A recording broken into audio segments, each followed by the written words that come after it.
देश की सारी संपत्ति एक आदमी को सौंपी जा रही है। देश के किसान के लिए, अपने देश के गरीब के लिए, अपने देश के छोटे व्यापारियों के लिए, महिलाओं के लिए, अपने बच्चों के भविष्य के लिए हम सब अपनी जान देने के आग्रह करती हूँ। मेरे देशवासियों, आंखें खोल लो, समय आ गया है, डरो मत। राहुल गांधी के शब्दों में डरो मत, इनका सामना करने का समय आ गया है।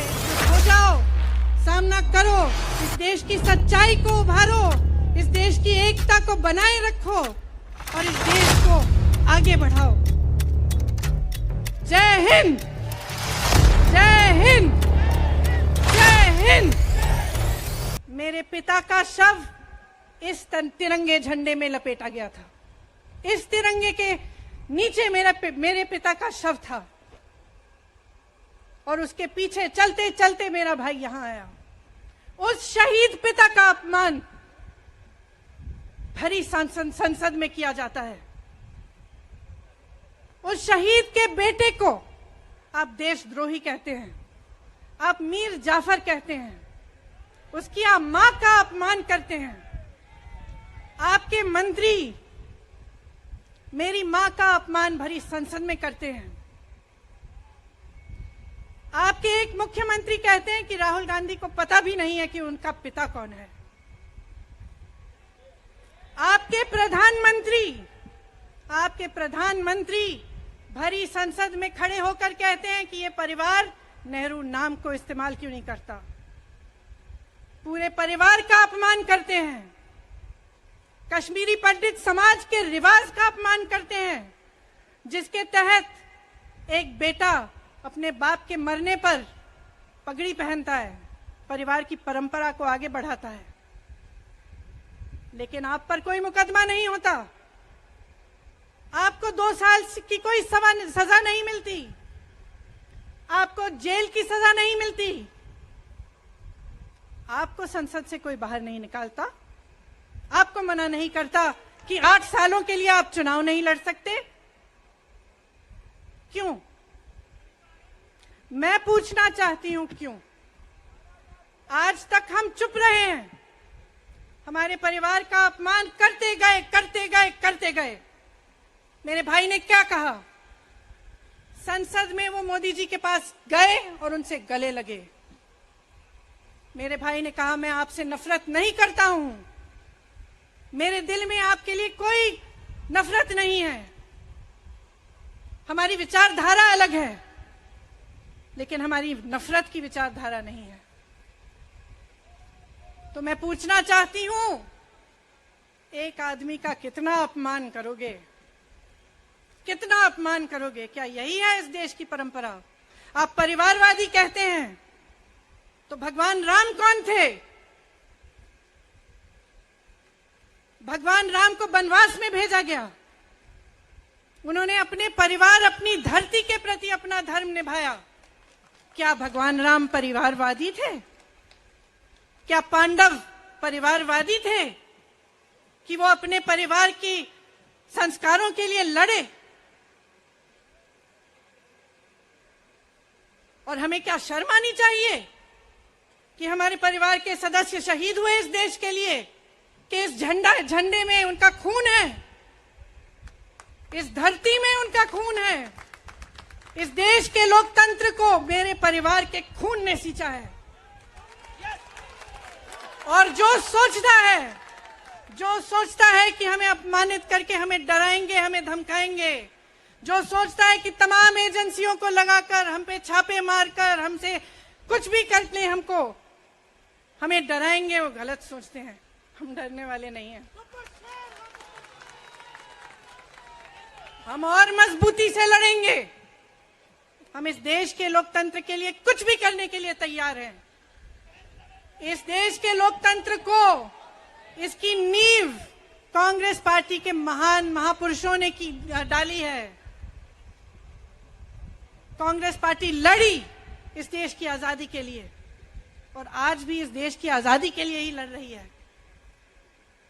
कभी कभी मैं सोचती हूं, मुझे समझ में नहीं आता कि पब्लिक क्या सोच रही है।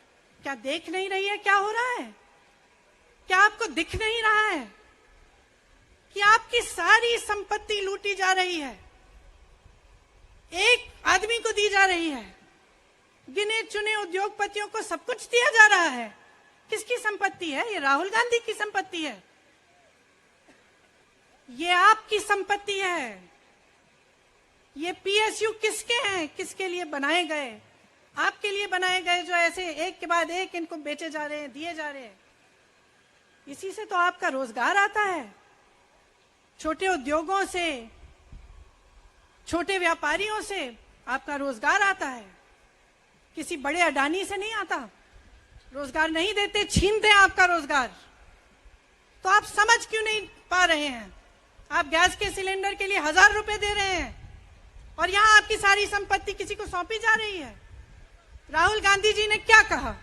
अरे कौन सा इतना बड़ा जुल्म कर लिया कि आपसे 2 सवाल पूछ लिए, जवाब नहीं दे पाए ना, घबरा गए। और जो अहंकारी होते हैं, तानाशाह होते हैं, क्या करते हैं? जब सवालों का जवाब नहीं दे पाते तो पूरी सत्ता को लेकर जनता को दबाने की कोशिश करते हैं। जो सवाल उठाता है उसको दबाने की कोशिश करते हैं। आपने कभी सोचा है, आंखें खोलिए, आपने कभी सोचा है कि ये पूरी सरकार, ये सारे मंत्री, ये सारे सांसद एक आदमी को बचाने की क्यों इतनी कोशिश कर रहे हैं? इस अडानी में है क्या कि इसको आप सारी संपत्ति दे रहे हो देश की? 20 हजारों करोड़ शेल कंपनियों में इनकी हैं और आप इन पे इंक्वायरी नहीं कर सकते?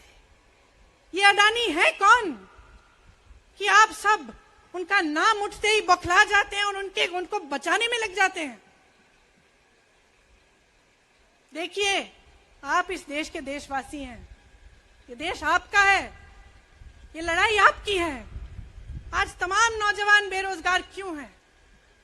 हम इश्तिहार तो देख रहे हैं, होर्डिंग देख रहे हैं, मदर ऑफ डेमोक्रेसी लिखा है, कहते हैं कि हमारी अर्थव्यवस्था बहुत तेजी से आगे बढ़ रही है, तो इतने नौजवान बेरोजगार क्यों हैं? तो जहां जहां हम जाते हैं बेरोजगार नौजवान क्यों दिखते हैं? इतनी महंगाई क्यों है?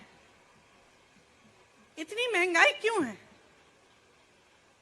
क्या आप इतने बड़े काम कर सकते हो लेकिन एक गैस सिलेंडर का दाम कम नहीं कर सकते? आप छोटे व्यापारियों की मदद नहीं कर सकते? आप रोजगार नहीं बनवा सकते?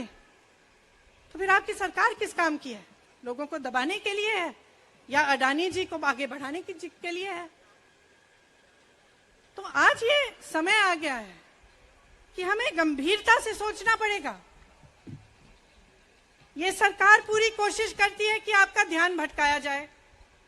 अब आप सोचिए, कन्याकुमारी से कश्मीर तक एक आदमी चला, उसके साथ लाखों लोग चले। क्या पैगाम लेके चला? किस लिए चला? उसके दिल में क्या भावना थी कि लाखों लोग देश भर से उससे जुड़ के चले? समता, एकता की भावना थी।